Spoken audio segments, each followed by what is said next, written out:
Jehovah. You are the most high. You are the most high God. Jehovah, you are the most high. Jehovah, you are the most high God.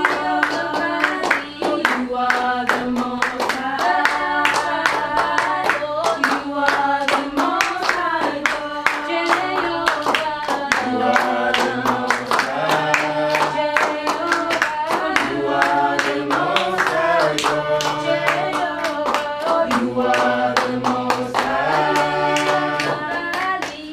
Jehovah,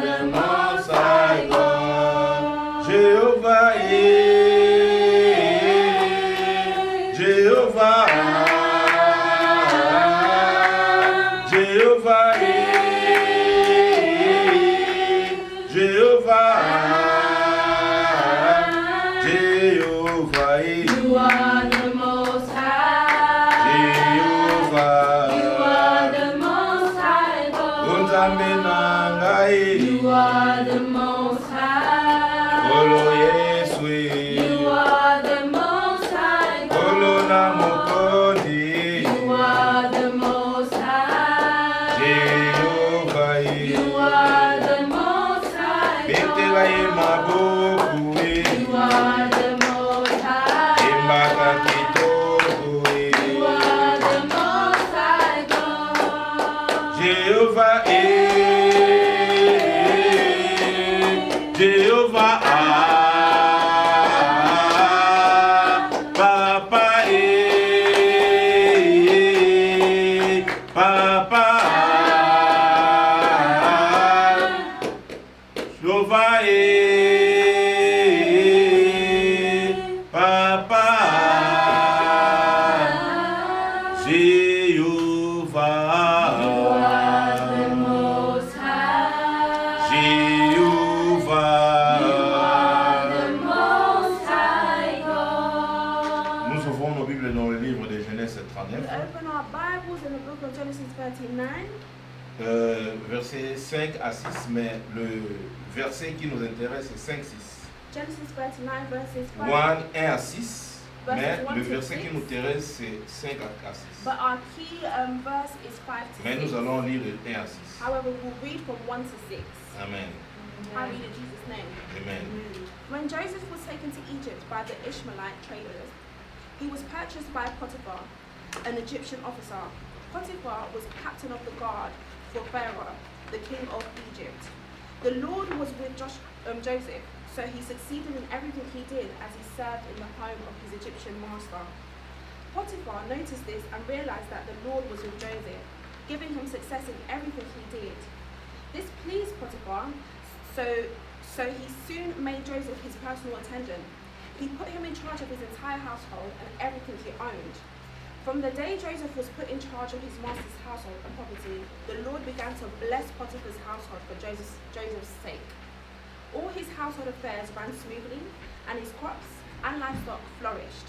So Potiphar gave Joseph complete administrative responsibility over everything he owned.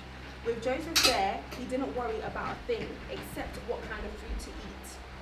Joseph was a very handsome and well-built young man. Amen. Amen. Wow. Quand Joseph arriva en Égypte, il fit acheter aux Ismaélites qu'il avait conduit là-bas par un haut fonctionnaire du Pharaon nommé Potiphar, qui était le commandant de la garde royale. L'Éternel fit avec Joseph de sorte qu'il réussissait tout ce qu'il entreprenait. Il demeurait dans la maison de son maître égyptien. Celui-ci remarqua que l'Éternel était avec Joseph et faisait prospérer tout ce qu'il entreprenait. Ainsi Joseph obtint la faveur de son maître qui l'attacha à son service personnel. Il l'établit comme intendant sur sa maison et lui confia la gérance de tous ses biens.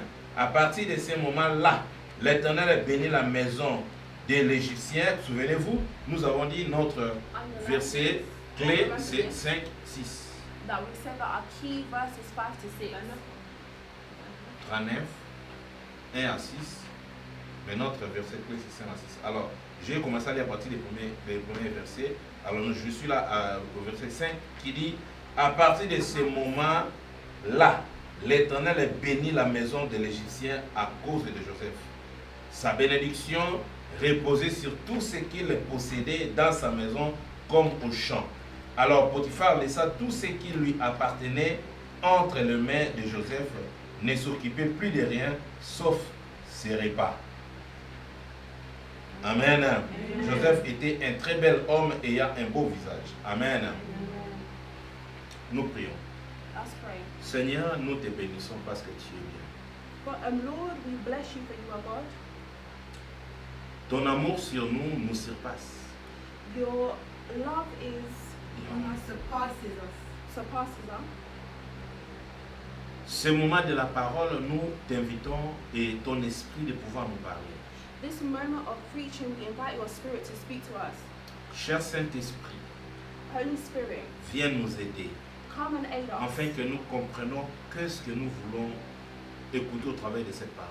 Up until we understand what is it that you want us to know from this word. Fais en sorte que nous soyons un dans ton esprit.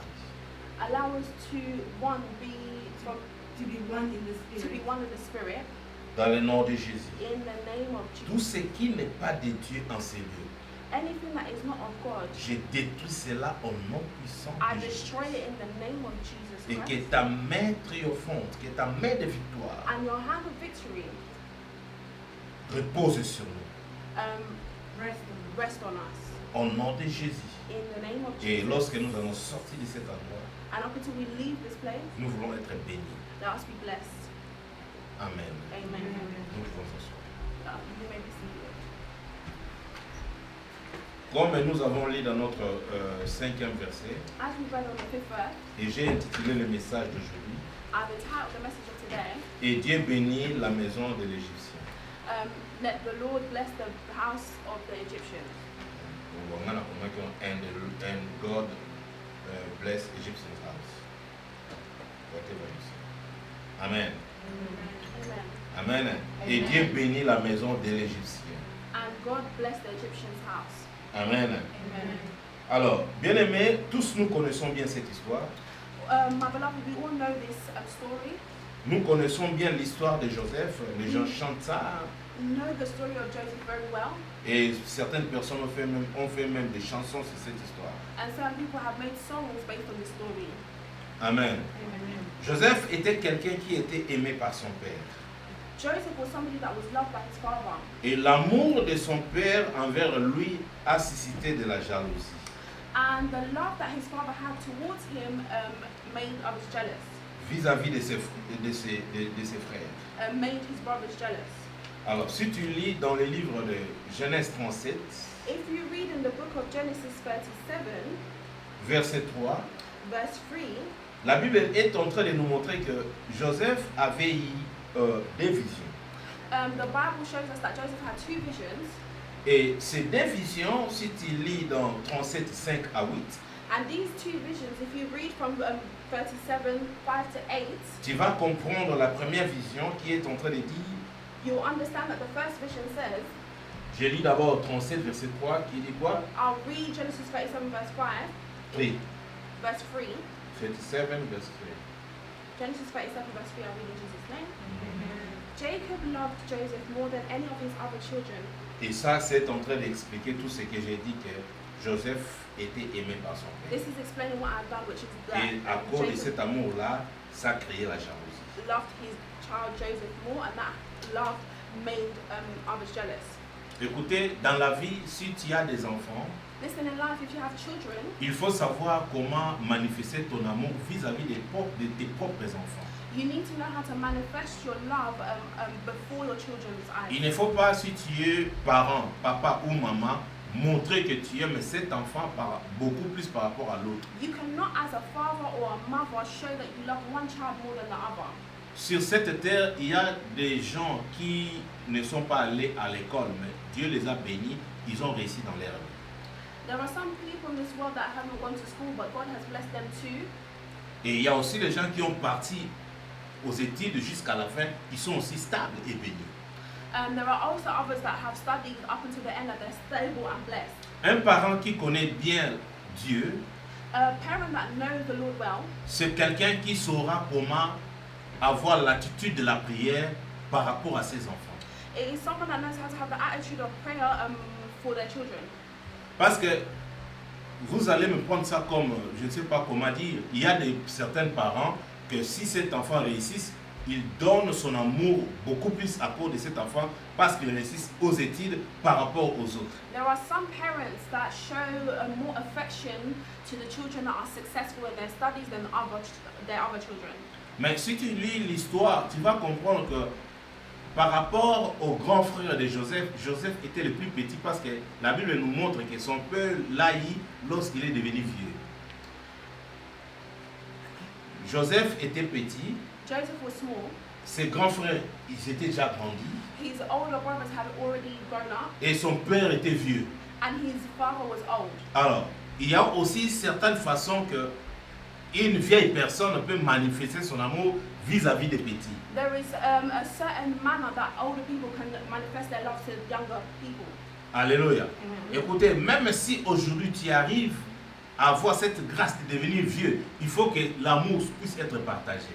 Even if you have the grace today to become old, you need to know how to share your love À tes enfants ou tes grands-fils ou tes grands-enfants. to your children or your grandchildren. Ce n'est pas parce que cet enfant-là a étudié, il a des enfants, tu vas aimer ses enfants plus par rapport à un autre enfant qui n'a pas étudié, tu ne veux pas aimer ses enfants, soit tes grands-enfants. Amen. Il faut partager. It's not because one of your children has studied and become successful that you should love their children more than your other child who has not studied or become Si tu as Dieu en toi, if you have God in you, il faut savoir balancer. you need to know how to balance. Amen. Amen. Parce que sinon, ça va créer la jalousie.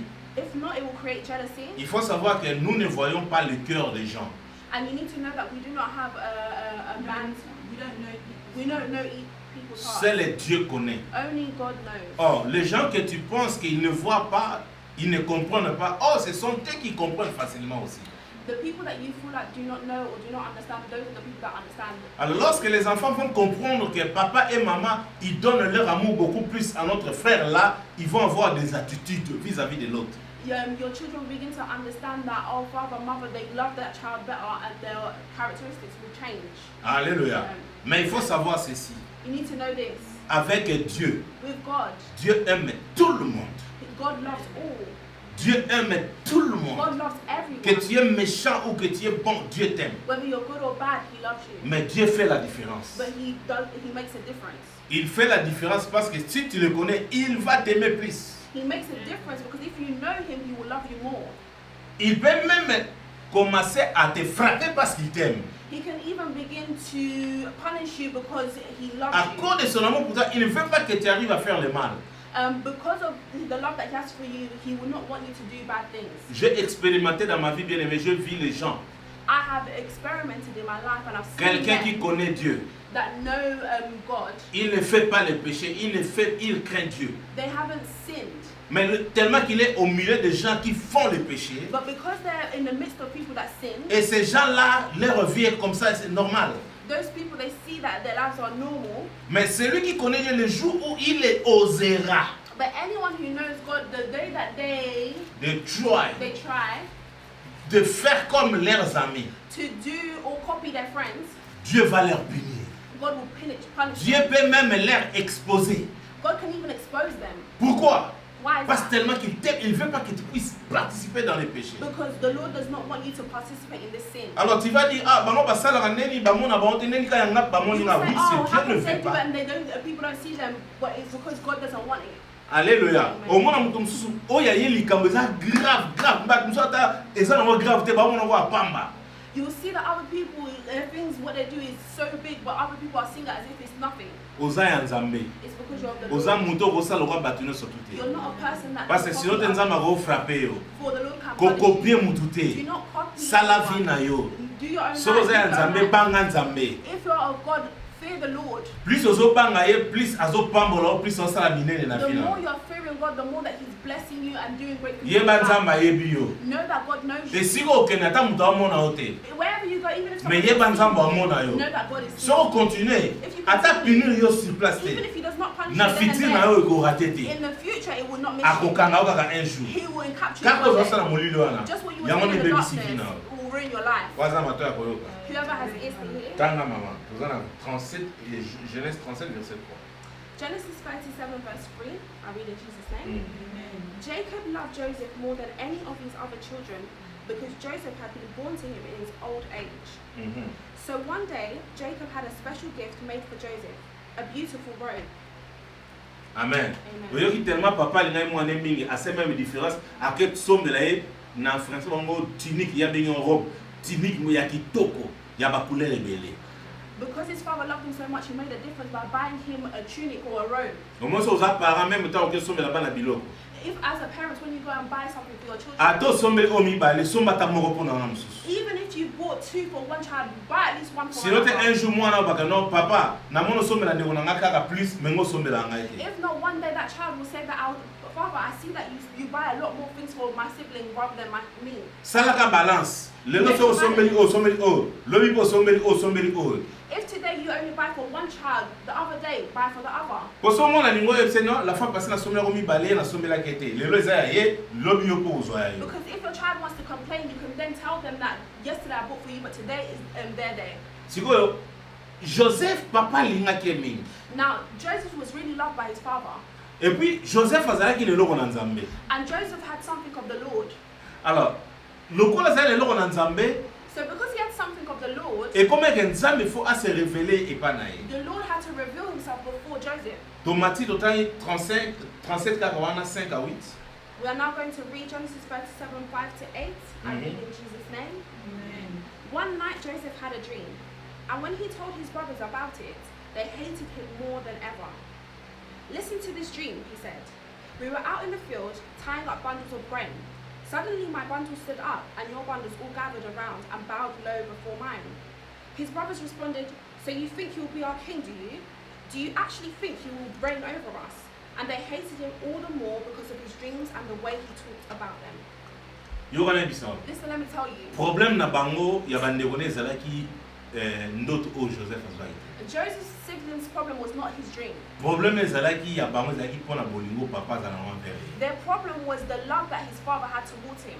Amen. Amen. So oh non surtout Joseph alinga lo baba ba oyoka ete. So anything Joseph wanted to say, he would not Parce be que heard. kati na bango eza déjà yakobeba muteme eza bien. For their insides was already ruined, their heart was already ruined. Po eloko ya liboso babi ke bango ba mukola Joseph. Because they already knew, firstly, they Joseph already ayeko knew expliquer bango ndoto. Joseph came to explain Bango to ba them, bane ke yo lingo kasani ke yo ozali ko na biso. and they replied, do you think that you will reign over us? Bien mais ngina biso pe lo moko. My beloved, I want to tell you one thing. Soki po comprendre que papa ba parents balingi yo. If you understand that your parents love you, Makambo na pe oza censé akoloba bango bilobela lobela te. you can't just speak on your things too much. Parce que si ka bato balingi yo te, plus ozoloba, plus ezo créer jalousie kati na For bango. where you are not liked, the more you speak, the more jealousy is being Parce que created. esika bato balingi yo te, voix na yo eye déranger matoi na bango. For where you are not liked, your voice is disturbing their ears.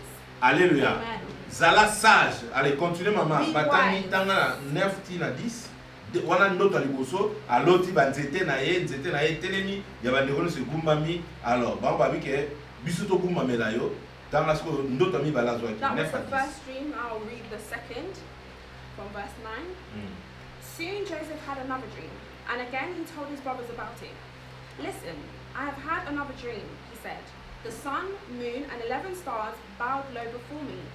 This time he told the dream to his fathers as well as to his brothers, but his father scolded him. What kind of dream is that? He asked. Will your mother and I and your brothers actually come and bow to the ground before you? Yo kana bisa. Listen, let me tell you. Omone eloko eza kati na yo. You know something is inside of you. Eza pasi bato ba pembe no ba comprendre. It is hard for those that are around you to Yango understand. moni ba kombata ko mingi. That's why they continue to Ozo fight you. kutana ba difficulté ba kombo ebi mutuna makolo te.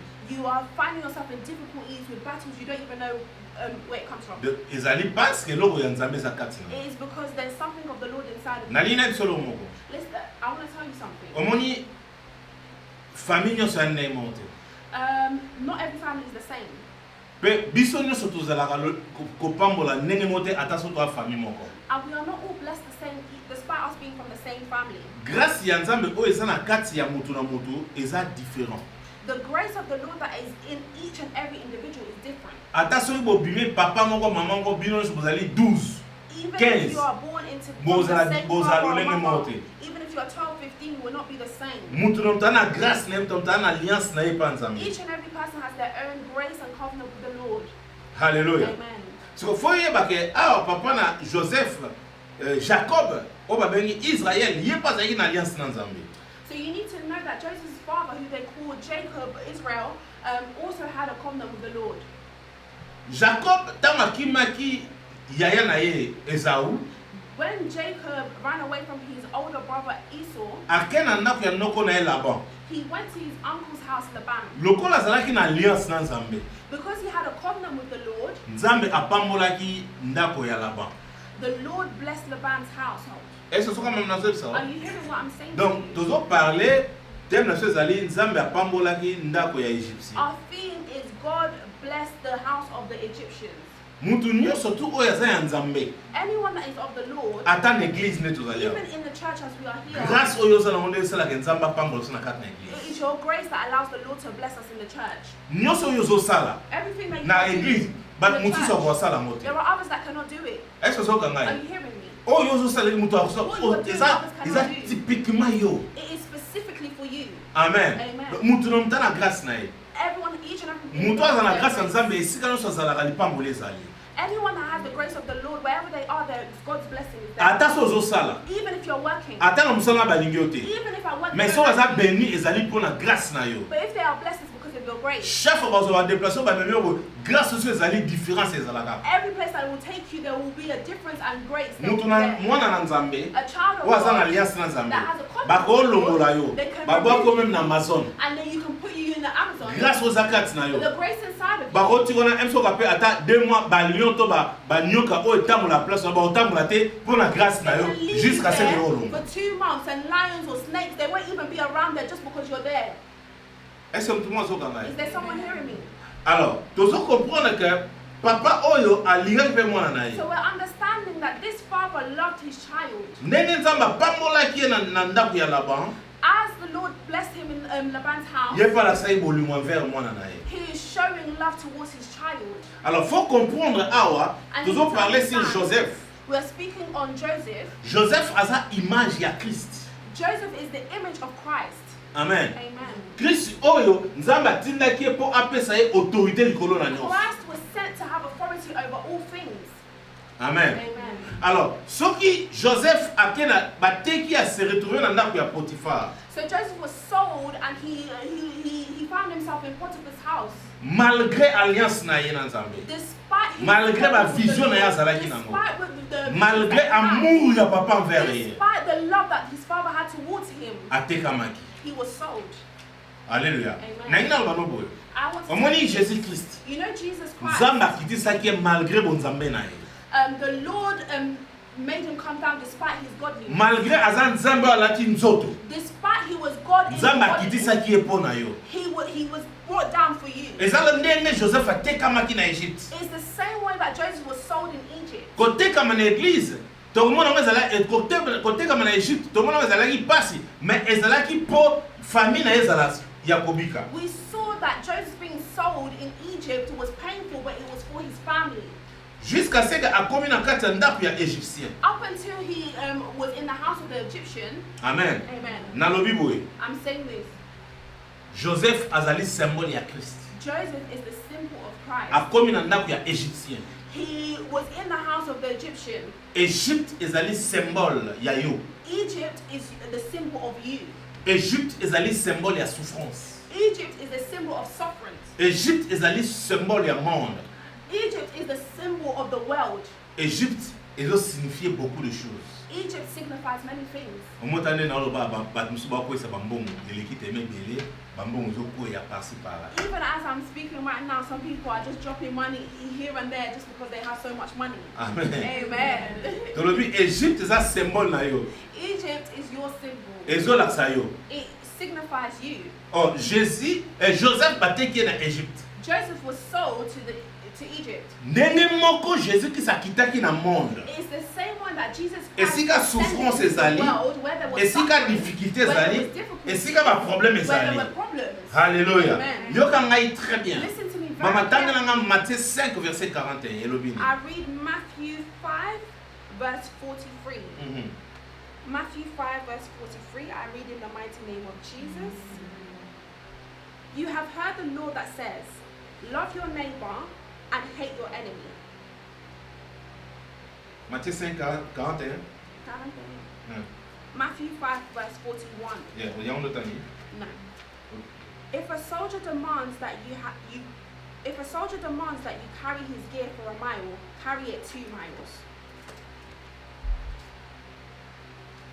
Sorry, jangan apa nak tambah.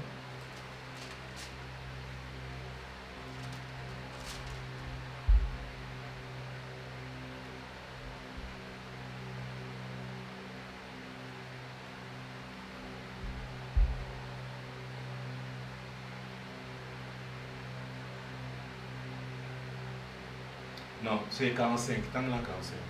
Matthew 5 verse 45. I'll read in Jesus' name. In that way, you will be acting as true children of your Father in heaven. For he gives his sunlight to both the evil and the good, and he sends rain on the just and the unjust alike. Oyoki? Did you hear this? Balobi nzambe amisaka moi pona mutu nyos. He said that the Lord releases the sunlight Batu ya for each mabe one, na batu ya malamu. good and bad, Ba juste na ba injuste. just and unjust. Nzambe abimisa yango moi pona mutu nyos. The Lord releases his sunlight. Elingo for bateke everyone. lokola nzambe abimisa moi pona mutu nyos surtout yo pe oza lokola mutu nyos te. It does not mean because he releases the sunlight for everyone that you should be like everyone else.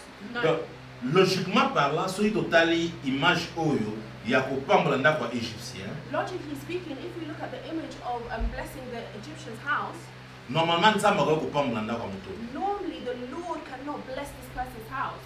Lokola aza nzambe, But because he is God, nzambe apambolaka moto oyo alingi, the Lord blesses who he pleases. apambolaka esika oyo alingi, He blesses wherever he pleases. apambolaka na temps oyo alingi. And Trois choses. he blesses the time that he pleases. Est-ce que vous comprenez? Those are the 3 things you Eloko ya liboso understand. fo yeba nzambe apambola moto oyo alingi, The first thing you need to understand that he blesses qui il veut who he wants et où il veut and where he wants to et dans le temps qu'il veut. and the time in which he wants to. Amen. Amen. Yango moni parfois ntango ozomona rien ne marche kolela te. That's why sometimes if you're seeing that nothing's working, do not cry. Parfois oza na temps oyo nzambe abongisi te apambola yo. There are times that you have not reached the Parfois time oza mpe na place oyo nzambe abongisi prepared to bless you, apambola or yo. you're not in the place that he's prepared to bless you. Alléluia. Amen. Mais faut comprendre na texte oyo But you totali. need to understand in this scripture that we read, La première des choses, the first thing, la Bible dit l'Éternel fit avec Joseph. the Bible says that the Lord went with Joseph. Yoka na bisa Listen, let me tell you, na monde ya lelo, in the world of na vie ya today, lelo, in the life of oko today, vivre succès te, you cannot live oko success. vivre résultat te, You may not live soki nzambe without aza na yo te. without God being with you. La première des choses, au sepela, au vivre bien. The first thing for you to Ebongi live, nzambe to azala na yo. live well, the Lord must be with you. Po nzambe azala na yo, For the Lord to be with you, ebongi yo otika mabe. you need to leave wrongdoings. O- Ata soko odi opuse peme na nzambe. Even if you push yourself before the Ozosala Lord, kindumba, you're in ozokosa, prostitution, you're ozala lying, na kwa libala, ozosala mabe, you're in ezala a mobali, marriage, and ezala doing bad mwasi, things, woman or man. ozoya na église, ozokosa bato, You're image na coming to bien. church and you're lying to Okovi, people. a- with oyo their ozomona image. eza oyo ezaka biloko ya bakretch. What you're seeing is just above the surface. It's Hallelujah. touching the surface. Amen. Oyo esengeli vana omoni yango te. What is really Même oyo ozovivre wana ekoma na niveau moko moamu nango kuta eza te. or what you're even seeing, there's going to be a time where you'll stop seeing it. Mpo na nini nzambe azalaki na Joseph? Because the Lord was with Joseph. Omoni Jésus Christ Jesus Christ, bien kazalaki mutu even though he was na se na married mokili oyo on this mpo earth, asala oyo nyonso asalaki parce que nzambe azalaki na ye. he done all that he did because the Lord was with him. Ntango oza ya nzambe esika nyonso ozali nzambe akozala na yo. When you are of God, wherever you are, he will also be with you. L'Éternel fit avec Joseph. The Lord went with Joseph Pour voir les résultats dans la maison, to see results in the house. il faut que It is that Dieu soit avec toi Première chose. God needs to be with you, firstly. Marcher dans la crainte de Dieu. Deuxième chose. Walking with the Fear of fear God. of God. Que Dieu soit au centre de tout dans ta vie. And the Lord should be the center of all things in your life. Et enfin, élever Dieu au devant de toutes choses. And lastly, lifting the Lord before all things. Est-ce que vous avez ce que nous avons un résultat dans ndako na yo. If you want to see results in your household, Ce que nous avons un résultat dans misala na if you yo. want to see results in your work, Ce que nous avons un résultat dans oyo zo sala. if you want to see results in all that you are Et bon, doing, quatre choses oyo ezala kati na there yo. are 4 things that needs to be within Eloko ya you. liboso. The first thing, Nzambe azala na yo. the Lord needs to be with you. Eloko ya mibale. Secondly, Otambola na kobanga you Nzambe. need to walk with the fear of Eloko ya God. misato. Thirdly, Otia Nzambe na centre ya nyonso tu na vie you na need to yo. put the Lord in the center of all Et things of puis your eloko life. ya mine. And the last thing, Otombola Nzambe likolo na nyonso na bomoi na to yo. lift the Lord above all things in your life. Siko mituna. Now ask yourself, Eske ndenge ozoyokanga boye? as you're hearing my Otia Nzambe na centre ya vie na have you yo. put the Lord in the center of your life? Eske ndenge ozoyoka voix na ngai? As you are hearing my voice, Oza mutu atambolaka na crainte ya Nzambe? do you walk with the fear of God? Ndenge ozoyoka mongongo na As you ngai? are hearing my voice, Eske otie Nzambe likolo na eloko nyonso tu na vie have na you yo? put the Lord above all things in your life? Soki oza kosala ngo, If you are doing this, soko moni différence te, nga nakangi if you Bible haven't na seen tiki a na te ya difference, suko. I'll close my Bible, I will not. Mais soko otambi lolenge But oyo, if you walk like nyonso this, oza nango posa. all that you Ntango have, ofukami oyebisi when ye. you bow down, Lokola and you yebi say- kotiake na centre ya nyonso. because he knows that you Lokola are yebi in the ke center of all obangaka things. ye. Because he knows Lokola that you yebi ke need him. ozotambola na Because he ye. knows that you walk Avant yo loba, before you ye even speak, azokokisela he yo. will accomplish it. Amen. Est-ce que ozokanga ye? Are you hearing me? Nzambe apamboli ndako ya Égyptien. The Lord blessed the house of the Egyptian. Pona nini? Why is that? Po Joseph azali na kati ya ndako na ye. Because Joseph was in that house. Problème ni ezoleka na famille na yo. What problem is going on? Problème ni in ezoleka na your libota family? na yo. What problem is going on in Nayebi kokuta na your bakomba house? na famille na yo parce que yo oza ya Nzambe. I know that you will face battles because you are Surtout the soki Lord. oza na kati ya famille oyo bayebi Nzambe te. Especially if you are in a family Okoma that's oza not ndeko na God. bango na sang oza adversaire na bango. Even though you are blood related to them, but you are still the adversary. Yo ozwa te.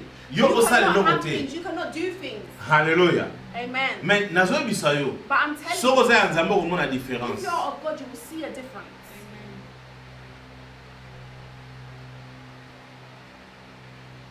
Siko banda komituna eloko nini yo oza nango na Now bomoi. ask yourself, what is it that you have in your life? To na maboko no oza eloko nini. Or in your hands, what do you have? Joseph azali na eloko te na maboko. Joseph didn't have a thing in Mais his Joseph hands. azali na eloko kati na ye. However, he had something with Oyo him ezalaki Nzambe. that was Et of puis God, azalaki na don ya kozala ba vision pe ko and interpréter. he had the gift of visions and interpreting. Nzambe ntango asali autilisaka moto. When God uses someone, Ntango Nzambe azouse moto. when God is using someone, Autilisaka par rapport ya eloko moko oyo ye atya kati na yo. He will use you based on what He has put inside of you. Akoki kouse yo mais même na eloko eza nzinga na He yo. can even use you with the things that are around you. Ntango azosolola na Moïse. When He's speaking to Moïse Moses, azali moto akoki koloba te. Moses was not somebody that could Ati speak. Nzambe eza mpe kobanda sikoyo te. He said to the Lord, it's not, it doesn't even Nzambe start atuni now. oza na nini na maboko na He yo. asked, what do you have in your Moïse hand? azali na nzete. Moses had a stick. Hallelujah. Amen. Mais komona Nzambe autilisaka mutu na mutu selon alliance osali na ye. But the Lord uses each and every person based on the Moïse confidence. azalaki na that he nzete. gives them. Moses had a staff, Mais Joseph azali na nzete te. but Joseph did not have Joseph a azali staff. na ba vision. Joseph had visions. Hallelujah. Amen. So ozokanga betela Nzambe maboko. If you're hearing me, applaud to the Lord. Nalingi napesa conseil ya moke. I want to give you a small piece of advice. Bien aimé, il ne faut pas négliger les gens dans ta vie. My beloved, do not neglect people in your life. Est-ce que kinga? Did you hear Pour me? négliger mutu te na vie na. Do not neglect anyone in your life. Attends mon importance na yelo te. Even Lobi if you mon do not importance. see their importance today, you will see it tomorrow. Est-ce que ozokanga Are ye? you hearing me? Ko négliger mutu te. Do not neglect Omoni Potiphar. Potiphar. Ntango amonaki baoteka Joseph akana mpe ko négliger aleki. When he saw Joseph being sold, he could have neglected it and Soki went mutu about mosusu his way. asombaki Joseph, If someone else lipa bought Joseph, molenga okenda ndaka moto wana. his blessing would have gone to that person's house. Est-ce que ozokanga Are ye? you hearing me? Et puis sikoyo Nzambe soki alingi opambola yo akoconnecte yo na ba n'importe qui te. And when the Lord wants to bless you, He will not connect you with just anyone. Yebaka tant connexion yaka, connexion à diable pe yaka. Know that when a connection comes, the connection of the devil also Diable a comes. continue de l'autre batumsu batambo la bien te la pemelo pour bana besoin ala besoin vino et beba. Pour mon étoile katina. Can also send other people that are in wrongdoing so that you can be ruined. Mais ça ne peut pas continue de l'autre batu au ba poser ba stable ba y pas na opposer la connecter na bango. But the Lord can also send people that are stable to be beside you as well. Potiphar n'était pas n'importe qui dans la société. Potiphar was just not anyone in the society. Mais avec Joseph dans sa maison, But with Joseph in his house, il a commencé à vivre la différence. he began to live a difference. Est-ce que vous Are avez you hearing me? Potiphar a qui n'importe qui. Azaï n'en a pas was just not possibilité. anyone. He had possibility. Mais tant que Joseph a mon différence, c'est qu'on a une possibilité, n'a pas fonction comme ça, n'a pas ce changement côté. But when Joseph came, Potiphar saw a difference. Potiphar croit qu'on distinguait la différence avant, pendant, avant Joseph dans sa maison et pendant la présence de Joseph dans sa maison. Potiphar was able to distinguish a difference between before Joseph arrived in his household and during the time Joseph was there. C'est pour cela, à cause des résultats qu'il voyait dans sa maison, It is because of this, the results that he saw in his household c'est ce qui lui a poussé de prendre certaines décisions. pushed him to make certain decisions Parce qu'il voulait maintenir ces résultats. because he wanted to maintain these results. Est-ce que vous avez Are you hearing me? au moins biso na vie na biso You know, in our lives, tout le monde a ba grande chose mais to ko koyeba ko maîtriser en mode. we see Voilà. great things, but we are not able to maintain it. Alléluia. Amen. Tout le monde a mettre ko maîtriser en mode. We see it, but we're not able to maintain it. Mais ce que ça mona na nzambe faut la mission refungama autant la différence pour bon maintenir ya. But if you're a child of the Lord, you need to be alert so that you are able to see the difference and maintain Yo it. na bisao. Listen, let me Ce tell que you. zo zela ka ko ka voya nzambe pour mona ke o yo zo bezali pa mboli o zela petro. If you're waiting for you to hear the voice of the Lord to see what you're living is a blessing, you'll be waiting for a long time. Mais lukaka o distingue même ata année sur bandi. Yeba année passée ndenge lekaki. Tala anon ndenge zo banda. Banda ko examiner lo moko moko. But begin to examine maybe even the last year how it went and this year and start to look at each event. Amen. Amen. Est-ce que zo kangai? Are you hearing me? Na Genèse 39 verset 3, la Bible dit. Genesis 39 verse 3, I read in Jesus' mighty name. Potiphar noticed this and realized that the Lord was with Joseph, giving him success in everything he did. Oyoki. Did you hear? Son maître vit que l'Éternel était avec lui.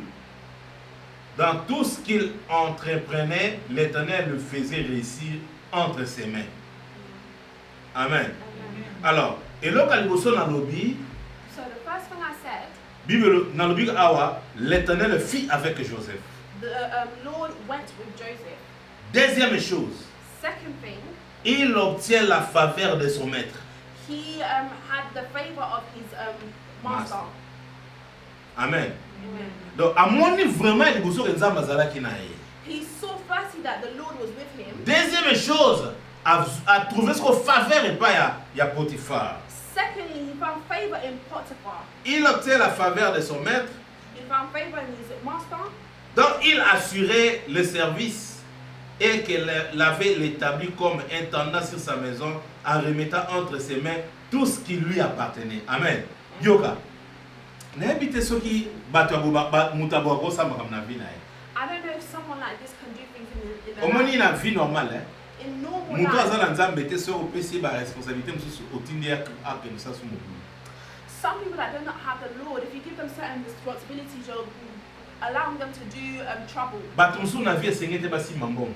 There are some people that are not meant to So have kasi money. mbongo ezotindi ya kesa kindumba akezona maladi ya kufa. If they have money, you are sending them to go into prostitution to gain some sort of illness and die. Mais mutu ya fana ndako na moni différence. But someone that's sitting at home will see a difference. Mutu ayebi ndako no lokola yo azate. There is no one else that knows your house, your home like you do. Banda ko examiner, omoni surtout bino ba jeune frère, ba jeune sœur na no bobalité. Young brothers and sisters who are unmarried, Parfois ndengo za banda ko examiner vie na yo. as you are, begin to examine Tango your life. omona lobi mobala ye akomi to mwasi aye. When you see a man or woman come, Yo po omona différence. you can also see a difference. Oui, na moni mobalo azali pambo. Yeah, I'm seeing that this man is Ah, blessed. pour vivre on faut on abonde la pesiko. For you to live it, you need to begin praying now. Est-ce que sokanga bana obondela siko Begin to pray nzambe now. nalingi mobali wana azala beni Lord, I want that nalingi blessing. otya susa lipamboli I want you to ntango bless nazala na ye me. ensemble As I nalingi mwasi wana ntango nazala na ye As I nga walk nazala with that beni woman, I want to be parce que blessed. moto aboya 2 personnes nzambe akopambola ndenge ya moko mosusu wana bafandi na ndako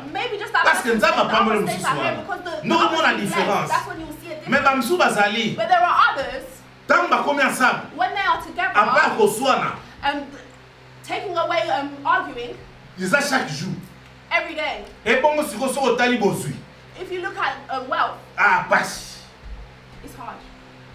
ese ozoka Are ngai you hearing me? moto afandi abi te This person said, namoni nga bilo na yakuna osimba susi te I'm not even going to do anything. amen Amen. natikeli yo nyonso I'm going to leave it all to you. zwa nyonso tosala Take everything. And bien aimé c'est ce que Dieu veut dans notre vie is that what the Lord wants in our kobosana life? te nabaki image ya Joseph ezali Jésus Do not forget that I said Joseph's image is the image of Christ. image ya Égypte c'est-à-dire Potiphar eza roi yo The image of Egypt or Potiphar is you. tala vie na yo avant Jésus aya na kati ya fino ezala Look at ye your life before Jesus coming into your life. tala depuis oyamba Jésus fino ekomi And ndenge look at since you received Jesus Christ, how soki has your life become? ozoprogresse te If you are not bien que progressing, olobaki oyambi Jésus even though you've c'est said que that you received Jesus Christ, quatre choses oyo natanga kobosana te those things c'est que ozotambola na ye you're te not walking with c'est him, que obanga you're nzambe not te fearing God, c'est que otie nzambe na centre you're nyonso not te putting him in the center of your life. alleluya Amen. yango ozomona rien That's why you're not singing. alleluya Amen. tala moto oyo amoni différence Look at this person. ayebisi Joseph yaka yaka He said, yaka Joseph, nga na osimba solo te I'm not gonna na touch ndako you. na ngai ezaka ngai na mwasi na ngai na My kolia life was just me, my wife, nyonso and, etikali yo gérer everything na else. bilanga na bamisala take hold of bakompani it. yo gérer The agriculture, the works, you take hold of it. na mokili ya lelo From okomona moto this so akomi mbongo ye kutu akoya oleko na mbongo mpo oza chef na leko na mbongo somebody like that can have more money than you, the master. mais ye azalaki na esprit nzambe azotanga mpe na honnêteté He had azotamina na the honnête spirit of the Lord and he was walking in honesty. amen Amen. wa bien aimé Potiphar ici nalobaki déjà symbolise l'image de moi et toi yoka ngai Listen to me. si un égyptien If an Egyptian prend conscience takes the conscience et puis laisse tout and allows, entre les mains de quelqu'un qui trouve qu'il a la bénédiction de Dieu, he allows all to be in the hand of someone that is blessed by God, pourquoi pas toi why not you dans ta vie in your life, si tu sais que Jésus existe, if you know that Jesus que exists, tu laisses tout entre ses mains. for you to allow everything into C'est his ce hand? que Dieu veut. That is what God wants. Tu ne peux pas conduire ta vie. You cannot Laisse lead your Dieu life. conduire ta vie. Let the Lord lead Laisse your life. Jésus conduire ta Let vie. Jesus lead your life. Si quelqu'un otokolobaka mutu na masumu azotika nyonso tu ya ye epai ya mutu amoni aza na ngolu ya nzambe If we are seeing like a sinner is leaving all things in the hand of someone that has the glory of God, ndenge nini te biso bato yambi nzambe wana oyo azoloba biso bomema mikumba na mino epai na azoloba na biso officiellement bomema mikumba na mino epai na ngai na ozwa sto nango why not us children of God that God has said to us to bring our burdens to Him? mpo na nini ozolela Why are you crying? baproblème na omemi yango epai nani Where have you taken your problem? biso le tomema baproblème pa jésus tomema baproblème pa bato Instead of us taking our problems to Jesus, we're taking it to others. état d'âme yo moto omema problème oyebi yango You te don't even know the state of those people. alleluya Amen. moto yango mpe akosapote yo mpe na prière te Those people won't even support you in prayer. ntan ekoki bele me tochange lolenge ya kovivre The time has come for us to change. soki ozali ya the way we are nzambe living. tika nzambe azwa kontrole If abongo you're na yo of God, let the Lord take control of your life. suka ezoyakala mingi te The end is coming. nalingi yo na nga tozala peme na nzambe I want you and I zwa to be desizio ya kotika mabe take the decision Tika of, via masumu. taking leaving wrong tika via decisions. masumu Leave the tika life. nzambe na lola akonduire bomoi na yo Let the Lord lead your zala life. sembo na nzambe Be holy with the zala Lord. honnête na Be nzambe honest with the Lord. okomona loboko na And you nzambe will see the hand of ese the Lord. tokobeta maboko mpo na Can we nzambe applaud?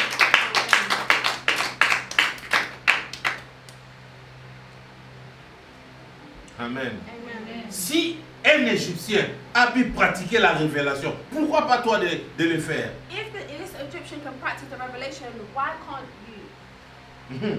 Amen. Alléluia. Alors, cet homme, bien qu'il voyait les résultats, This man saw the results. Yo pe sengelo mona résultat na ndako na auto na libota na. You also need to see the results in your household or in your family. Est-ce que mona ka ba résultat? Do you see results? Est-ce que banda no e banda ke zo mona moi différence na année passée? Since this year has started, have you seen the difference between this year and last year? Amen. Amen. Année passée, ozo sa msala nini? Last year, Vous avez what was collé la you peau dans le working msala? as? Was Année you ozo crying sala? about finding a job? Pose-toi Are des you questions telles working que comme now? ça. Ask Amen. yourself these questions. Mituna ba question ta miki atane moi. Ask yourself at least these small questions. Année passée na classe aux alors vous avez résultat nini? Année vous Last avez year, résultat. what results were you getting in school, and what's the difference this year? Qui conduit ta maison? Who leads your household? Amen. Amen. C'est-à-dire, tu peux mettre la maison comme ta vie. Qui conduit ta vie? It means that you can put a house as your life. Who leads your life? Quel genre de résultats prend place dans ta maison? What kinds of results take place in your house? Aujourd'hui, je t'invite à faire comme Potiphar, Today, I invite you to do as Potiphar de did. laisser ta vie entre les mains de Dieu. To leave your life into the hands of C'est the ce Lord. qui est le plus cher, It is the most expensive, valuable. valuable. Alléluia. Amen. C'est ce que tu peux faire dans ta vie. This is the most valuable thing that you can do in your life. Amen. Amen. Amen. Dans la voisin, on va faire comme Potiphar, Look at your neighbor and say, do qui a that laissé Potiphar. Joseph, qui a laissé tout entre les mains de Joseph. That had put everything in the hands of Joseph.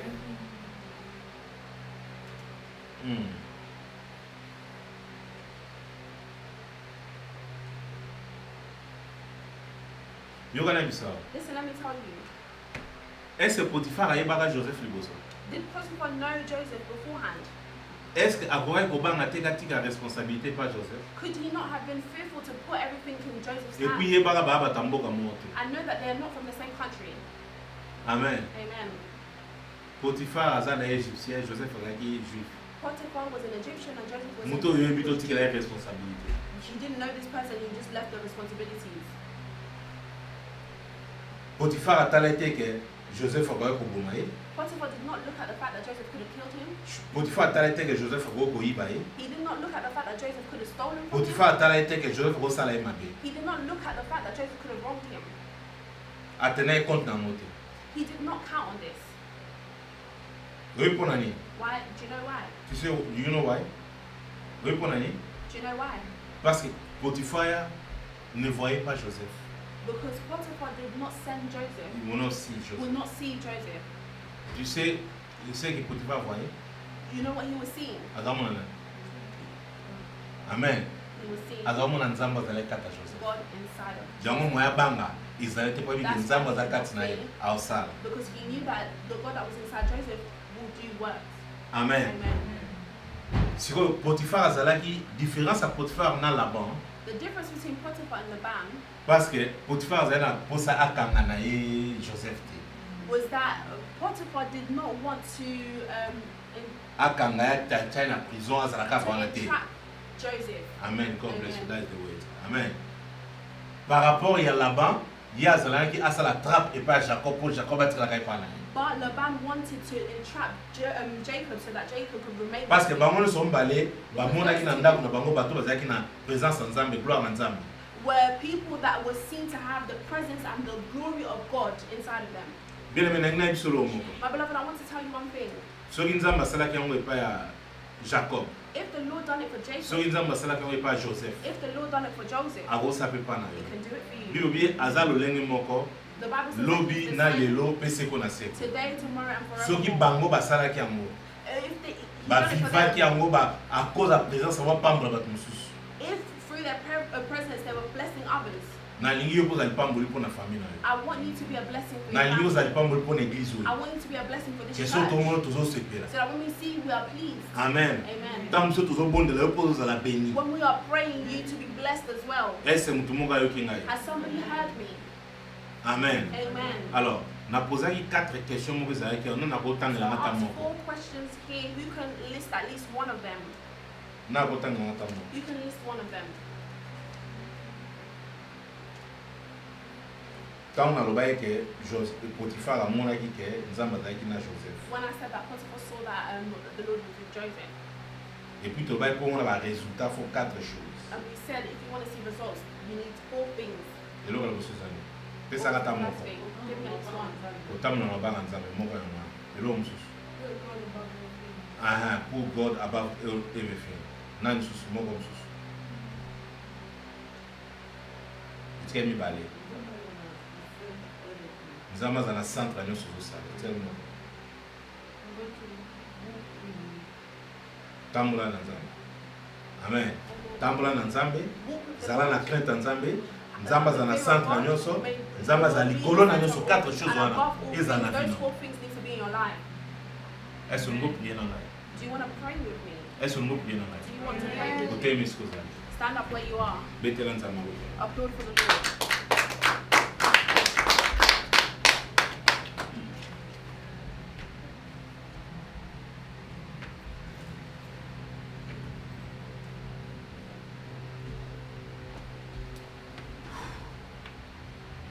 Nanda prière. Follow this prayer. Seigneur, tu le dis merci pour la maloba na yo. Lord, we say thank you for your word. Tika maloba oyo fanda kata mwana na biso. Let this word remain in our lives. Sala biso ngolu. Give us the grace Soki tokotya na misala. for us to put into work, Tomona loboko na yo. to see your hand, Mpe totatola grandeur na yo. and to testify your Na greatness. kombo na Yesu In the Masihi. name of Jesus Na Christ, mitiki epa na yo. I surrender Mpe myself to you, nazobenga yo nzambe. and I call you Lord. Soki osalaki epai ya Jacob. If you've done it for Soki Jacob, osalaki epai ya Joseph. if you've done it for Joseph, Ngai mpe tyondo na I beleli. too can call unto you. Sala mpe kati na ngai. Do it for me, Nazala susi ya lipambo. so that I can be a source of Na blessing libota na ngai. for my Na house, famille na ngai. for my Na family, etonga na yo. Na mosala na yo. in your Mpe work, nazanga te kotémoine grandeur na yo. and do not allow me to Na not kombo na to Yesu testify your Masihi. greatness. In the name Banda of Jesus koboni au nom de Christ, Jésus. begin to pray in the name of Jesus Christ. Lord, we thank you for coming for you to give you praise, Father Lord. Lord, I bless you today, Father Lord. We lift your holy name for you are marvelous and you are worthy to be praised, Father Lord. Lord, if you are with Jacob and if you are with Joseph, Lord, I ask you, Father Lord, I call you into my life, Father Lord. Allow me to be a source of blessing for each and every individual that I encounter in the mighty name of Jesus Christ, Lord. Wherever I go, wherever I walk, Father Lord, make my light shine in me in the mighty name of Jesus Christ. We're calling upon you to be the center of this church, Father Lord. We're calling upon you to walk with us, Lord, and guide us into an eternal life in Jesus' mighty name, Father Lord. Lord, may the fear of God be instilled inside of this church and this ministry in the mighty name of Jesus Christ, Lord. May we not do anything by our own might, Father Lord, but we do everything according to the will of Jesus. Yoka ngai. Listen to me. Eza na deux choses oyo esalemaki na vie ya Joseph devant Potiphar. There are 2 things that took place in the life of Joseph before Oyo Potiphar Potiphar aremarkaki. that Potiphar realized or saw. eloko ya liboso amonaki nzambe azalaki na Joseph. The first thing is Potiphar saw that God was with Joseph. Et puis eloko ya mibale asalaki que Joseph a trouvé faveur. And secondly, Joseph saw favor. Tobani na eloko ya liboso. We're starting with the first thing. L'Éternel fit avec Joseph. The Lord went with Joseph. Amen. Amen. Otome moboko. Yoka ngai. Lift up your arms. Nana Listen besoin to na me. yoka to prier. I Please. want to hear that we are praying. Toye kobondela momo ezali capital pour na vie. We have come to pray. This is an important moment for your life. Seigneur Jésus. Lord Jesus, Na epai na I yo. come before you. Ngai chondo. I carry. Nasengi pardon. I ask you forgiveness. Parce que nalingi natambola na For yo. I want to walk with you. Nalingi ozala kati ya bomo na I want ngai. you to be in my Mpe life otambole elongo na and ngai. to walk with me. Soki otamboli na ngai, If you walk with na me, kovivre na oyo nyonso ngai I nazomona. will live Mpe na everything that kotémoigne kombo na I yo. will testify your Kotika name. ngai te. Do not leave. Longola bosoto. Longola salite. Oyo nyonso nakangamaki na ngo. Oyo elataki ngai. Sikola ngai na makila na yo. Epesa ngai makasi. Natambola elongo na yo. Nalingi nazala pembeni na yo. Nalingi natambola na yo. Nalingi na vivre na yo. Kobanda lelo Seigneur. Seko na seko. Na kombo na Yesu Masihi. Banda oyo seko tambola na au nom de Jésus. Seigneur na yepa na opasi kozali nzambe. Na ye natondi na kumisi opasi kozali moko. Na ye epai na yo papa opasi kozali papa malamu. Nalingi natambola na yo Seigneur. Natambola na yo papa. Na ye natambola na yo mokonzi na ngai. Na ye natambola na yo ngana. Na ye natambola na yo le véritable Dieu. Na ye natambola na yo le tout puissant. Na ye natambola na yo papa. Salanga molu Seigneur, na vivre longo na yo. Salanga grâce, na tamola longo na yo. Papa na ina vivre na témoigner, bolamu na yo, na nyoso sala ponanga, bolamu na yo, na onga na zo vivre. Bolamu na yo, onga na kumisa. Papa kotika ngate salanga. Zambe na lola mimonisa, na linga tamola no poko tamola na yo, ndena komona o nyoso ngana na ngoposa, loko se réaliser. Papa nazala na yo na témoigner bolamu na yo, na kumisa yo parce que David papa, kotika ngate zala nanga au nom de Jésus. Yoka, lokola nzambe azalaki na Joseph. Because the Lord was with Joseph. Tolobi eloka biso tobondeli nzamba tambola ina ye. The first thing we prayed for is that the Lord would. Eloka mibale Joseph marchait dans la crainte de l'Éternel. And secondly, Joseph walked with the fear of God. Yoka biso, tu peux sauter, tu peux tout faire, tu peux avoir des You millions. can jump, you can Mais do si all tu things, you n'as have pas millions. la crainte de Dieu, But if you do not have the tu ne fear peux of pas God, aller loin. you will not go very far. Tiens le boko na moto. Put your hand on your heart. Landa lo sam.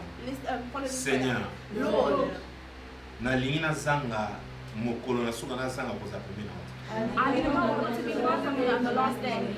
Mais au contraire na ina zala pembeni na. Where I want to be near you. Pona zala pembeni na yo, For me to be near you, ebongi na sepelisa yo. I need to believe you. Pona sepelisa yo, ebongi na tamla na kobanga yo. I need to walk. Yango lelo, That's why na today beleli kobanga yo. I call upon Ekita you. kati na ngai. Supa ya bokata bomo na ngai. Na tamla na crainte na yo.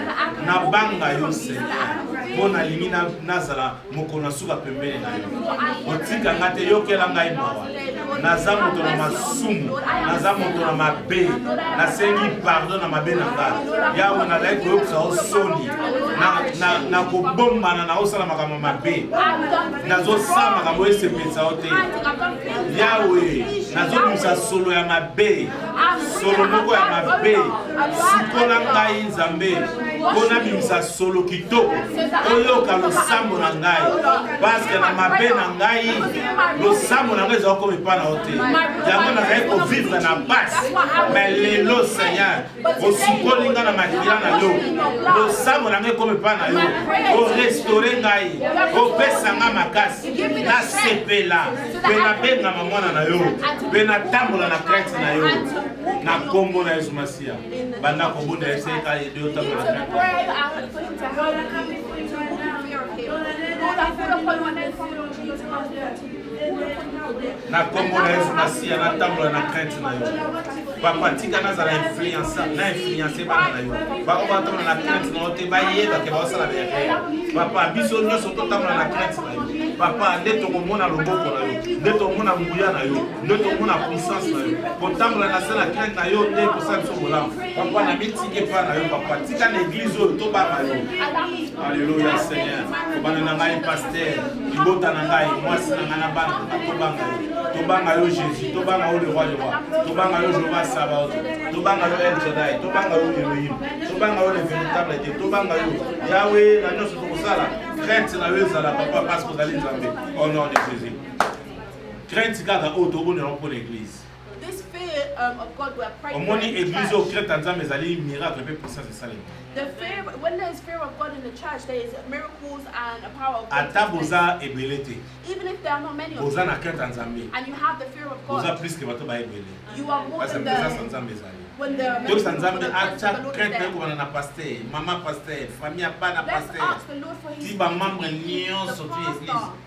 the first Mutu lady nyonso asalaka of mosala ntango na member of the crainte ya church, and Nzambe. anyone that serves the Lord to walk in the fear of God. Est-ce oyoki ngai? Are you hearing me? Tobondela au nom de Let Jésus. us pray in the name Seigneur, of toyebi mpona opasi kozali papa, toyebi mpona opasi kozali Nzambe, toyebi kosenga crainte na yo ya kombo na na kati na etongo ya vie etieme kobana na pasteur, mama pasteur, kokita na bana pasteur, kobota ya pasteur, yawe moto nyonso to azoya na église oyo abanga yo atambola na crainte na yo nde tokomona ba grande chose, towana besoin tovivre miracle, towana besoin tomona ba grande chose, so totambola na crainte na yo tozala pasi, yawe tozala na crainte na yo po tomona différence, tozala na crainte na yo tomona ba résultat, tozala na crainte na yo nde tomona loboko na yo, tozala na crainte na yo nde totatola, tozala na crainte na yo totémoigner, ozali Nzambe malamu, ozali mokonzi na biso, ozali elongo na biso, ozali victoire, totambola na crainte na yo le véritable Dieu. Papa kotika biso te, bimonisa zala na biso, etonga o vie etieme, crainte na yo ezala primordiale, crainte na yo ezala centre ya nyonso, na kombo na Yesu Masiya tokondela. Deuxième chose, Troisième chose plutôt, Third thing, que Dieu soit au centre de tout. let the Lord be the center of all things. Tiens, ma beaucoup, nous.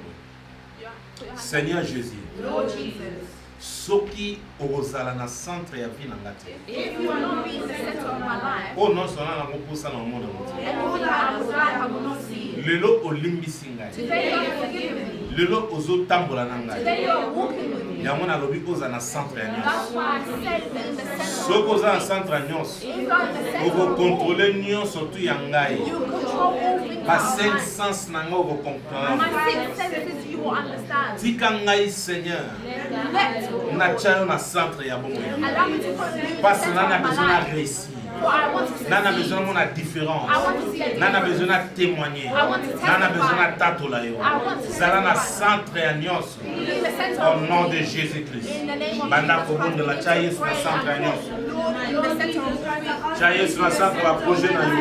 Tia Yesu na centre ya libala na yo. Tia Yesu na centre ya bana na yo. Tia Yesu na centre ya ma projet na yo. Tia Yesu na centre ya nyonso au nom In de the center Jésus. of all things, in Jesus' mighty name. Nabeleli yo papa zala na centre ya nyonso. Papa nabeleli yo zala na centre ya nyonso. Telema papa botika ngai te zala na ngai.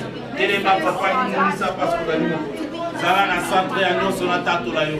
Zala na centre ya nyonso na témoigner kombo na yo. Zala na centre ya nyonso papa na ozali malamu. Kotika biso te Seigneur mimonisa papa parce que ozali nzambe abongi na lokumu. Obongi na masanzolo obongi na nyonso. Zala na centre po ete tomona ba victoire, tomona ba réussite totale, to témoigner to tatola yo. Zala na centre ya nyonso de to vivre victoire au nom de Jésus-Christ. O élevé nzambe liboso na nyonso tu ya bomoi. To lift the Lord in front of all things in your life. Yokana biso. Listen, let me tell you. Omoni moto azo élevé nzambe. Anyone that is lifting the Lord Aza daye moto azo bana na nzambe. is somebody that is fearing the Yopaza Lord. moto atamana na nzambe. Who is someone that's walking with the Lord. Tango azo bimana ndako na ye. When they're leaving their Ayebi house, loko osala. they know what they're Tango doing. azo ngakota na kata When mosala. they're entering the Ayebi house, loko ni they mosala. know what to do. Tango akota na dusha sukula. Ayebi When loko they're osala. going to in the bath to Tango shower, akota they na know what voiture, to ayebi do. loko When osala. they're entering their car, they know Tango what azo to achama do. kwa kata église ayebi loko When osala. they're putting their feet into Tango the church, azo they know mbata na what to bis. do. When they're entering Tango the aza na bus, nzela. when they're on their Ayebi way, loko osala. they know what to do. Cha nzambe na likolo na nyonso. Put the Lord above all things. Hallelujah. Amen. Eza na mpuma ngo cha nzambe likolo na nyonso Is na there bina. someone that wants to put the Lord above Eza na all things? mpuma ngo cha nzambe na centre likolo na nyonso na bomoi na ye. Is there someone that wants to put the Lord above Landa all lo things? sam. Follow this prayer. Seigneur Jésus, Lord Jesus, lelo today ngai chondo I declare, naye kodeklare I come to declare kotia na centre to put you in the likolo na center nyonso above all things. likolo na vie na nga Above my life. likolo na baprojet na Above nga my project. likolo na nyonso ya ngai Above all that is likolo mine. ya pemba na ngai Above my breath. likolo na sante na ngai Above my likolo ya health. vie na ngai Above my spirituelle spiritual likolo life. ya nyonso te ya Above ngai all likolo na my life. mosala na Above ngai my work. ah nzambe Oh Lord. halleluya banda kobondela Lord, begin to pray. I come before you. Lord, I raise you above all things in my life. Lord, anything else that will raise above you, above my life. Today, Lord, I ask you to be above my life. Lord, I put upon your life. Seigneur, Take control in my life. The Bible says that you nacho likolo na nyonso nacho likolo na nyonso nacho na likolo na nyonso nacho na likolo na nyonso nacho likolo na nyonso liwade nacho likolo na nyonso jurasa nacho likolo na nyonso echana nacho likolo na nyonso lili nacho likolo na nyonso veritable nacho likolo na nyonso libukisa telema Seigneur Jésus na tatola na kundisa mpasi kozali sembola loboko mpasi kozali papa mala likolo na nyonso yo rengi likolo na nyonso yo sala mokama likolo na nyonso sala ya minene likolo na nyonso sala mpisa pouvoir likolo na nyonso jova sala likolo na nyonso le tout puissant likolo na nyonso le roi de tobondela mpo na église We're praying for the church. toyebisa nzambe aza likolo na nyonso na église oyo For the Lord to be above all toyebisa the church. yesu aza na centre ya nyonso likolo na église Jesus oyo to be in the center. priere na of biso the azala na church. centre The prayer is for him to be in the center. alleluya Amen. baservice na biso nyonso aza na centre All of our services for him to na be in the baplateforme center. na biso nyonso aza na centre For him to be in the center of all of our moso platforms. aza na centre abanda kotouche bato If the facilement Lord is in the center, then Mais we'll be tout able le monde to a touch différence, people easily and Marcus. we'll see a great difference. ese oyoki ngai Are you hearing? tobondeli mpo na église Let us pray for the Au nom de church Jésus. in Jesus' mighty yawe name. toyi mpa na yo parce ozali papa tobelela yo mpo na vie bondela na yo kabona bondela nabeleli yo seigneur mpo na vie etienne zala na centre likolo na nyonso zala likolo ya baprojet oyo toa nango na église zala likolo ya finance église zala likolo ya losambo na biso, zala ya likolo ya bapriere na biso ya jeudi dimanche, zala likolo ya baprojet na biso, tobeleli yo parce kozali nzambe, zala likolo na nyonso Jehova Sabaoth, zala likolo na nyonso El Shaddai, zala likolo na nyonso Elohim, zala likolo na nyonso le véritable Dieu, zala likolo na nyonso Jehova Sabaoth, zala likolo na nyonso El Shaddai, zala likolo na nyonso Elohim, zala likolo na nyonso le véritable Dieu, zala likolo na nyonso le roi des rois, zala likolo na nyonso papa malamu, zala likolo na nyonso Jehova Sabaoth, zala likolo na nyonso ya bapense na biso, zala likolo ya bomoi na biso âme esprit, zala likolo na bato bayembaka na église, zala likolo bato bateyaka, bato bamoderaka, bato bainterpretaka, bato bafilmaka, bato basala protocole, bato bayaka, tomona totia likolo na nyonso, tozala na centre ya nyonso mpo na église oyo, zala na nyonso tout papa au nom de Jésus-Christ. Yoka, Listen, après avoir Nzambe kotambola na ye, after Nzambe kotambola na Joseph, the Lord walking with Joseph, na nyonso tout otobi que Joseph azotambola na crainte ya Nzambe tout. everything else that we listed, Deuxième chose, the second thing is esala ye ke atrouvaki faveur epai ya Potiphar. he found favor with Potiphar. Alléluia. Amen. Atrouvaki faveur. He found favor. Faveur ezali nini? What is favor? Faveur ezali avantage. Favor is an advantage. Sorry. L'avantage que l'on tire de la préférence de quelqu'un. The favor of Avantage que l'on tire au toujours the favor that we are taking That we gain. et pas préférence et pas un mot à aussi peine from a preference of someone that is Mm. from someone that is preferring you. Amen. Amen. Alors, faveur ezali susu nini? Favor is also Ezali bien fait it is good et puis décision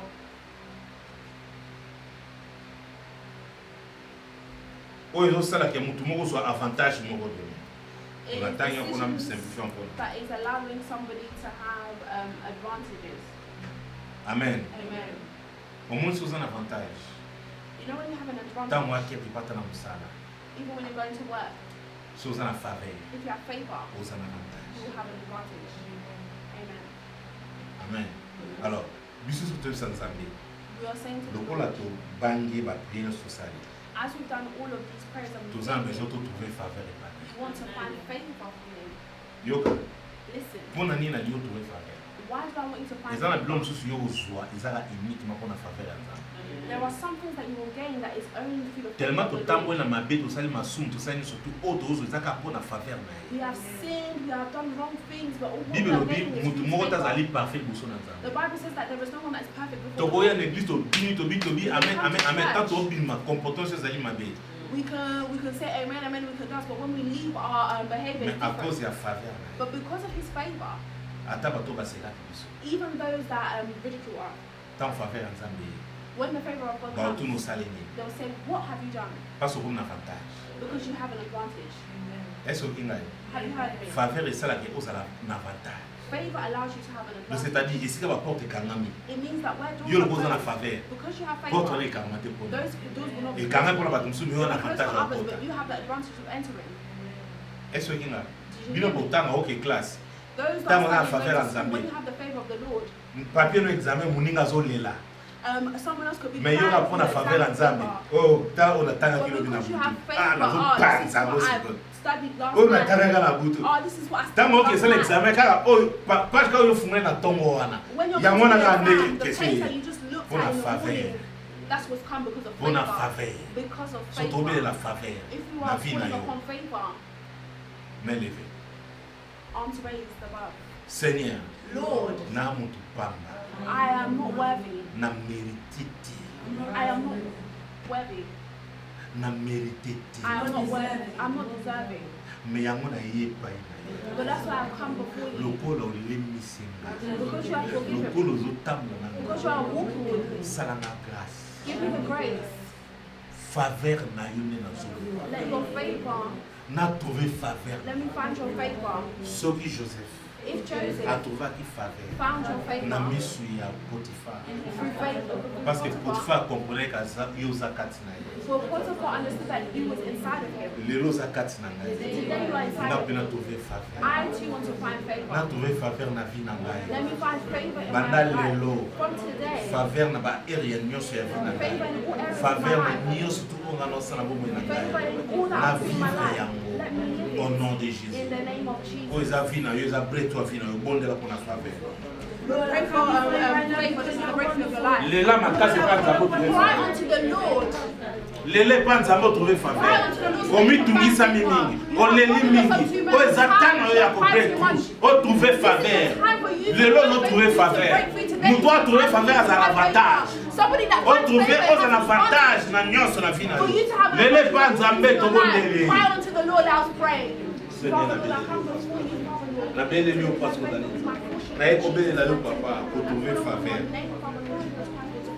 faveur likolo ya vie na ngai faveur likolo ya nyonso nazo entreprendre likolo ya santé na ngai likolo ya vie na ngai prière likolo ya ministère likolo ya nyonso faveur likolo ya bana na ngai faveur na yo likolo ya Jemi Majowana Joseline Jemine faveur likolo ya mwasi na ngai likolo ya libota na ngai faveur likolo ya ndako na ngai likolo etonga na yo papa nabeleli yo parce que ozali nzambe tose retrouve faveur na yo telema Seigneur parce que ozali nzambe telema papa parce que ozali roi des rois telema parce que ozali tout puissant nzambe esalanga bolamu na vivre na fe ya faveur na yo neleki nyonso na mitungisami mingi naleli mingi me ntango tokoma ezali taya nga na vivre na se na faveur na yo zwa lokumu zwa masanzoli parce que ozali papa na vivre faveur na yo na vivre faveur na yo na vivre faveur na yo sembola loboko na yo papa sembola loboko na yo Jésus sembola loboko na yo le roi des rois faveur na yo nde nazoluka faveur na yo nde na mokosa Seigneur na témoigner mpe na tatola yo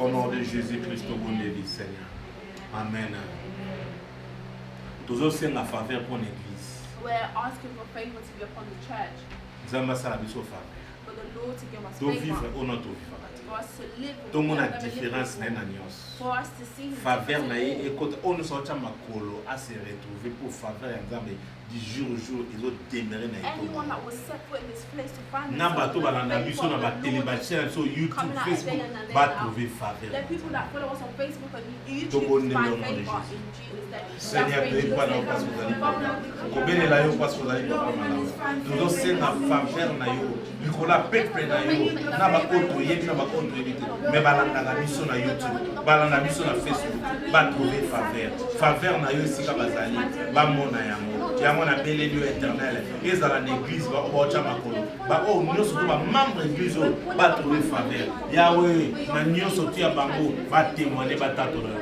yango tokomisi yo koza malamu yango tonetoli yo parce que ozali véritable Dieu yango tobeleli yo parce que ozali papa malamu kumbama na yo seko na seko parce que ozali nzambe totrouve faveur na yo etonga na yo na baarea nyonso na badepartement nyonso faveur na yo ezala na biso me totatola yo tomona distinction tomona différence au nom de Jésus tolobi amen betela nzambe maboko belebeli tolandi biso na Facebook na My biso beloved, you who has followed us on Facebook, adresse na biso eza likolo our address is passing balingo above, ya telefone badetail and so is our epuis yo tolandi biso na YouTube na biso and those that have followed us nde on our YouTube naoloba channel. awa baadresse badetail nyonso etambola na se As I'm speaking, our details are going by below. epuis please okomona basine ezobima ya kosubscribe oclick osubscribe And please subscribe. amen Amen. oshare mpe balink na bato Also mosusu share the link with others. chaque jeudi 18h30 à 20h30 Each Thursday we be from 6:30 to 8:30, et puis chaque dimanche 15h30 à 18h30 and each Sunday we meet from 3:30 to 6:30. nzambe apambola biso May the Lord bless us. botikala malamu May you be well. bye bye Bye bye.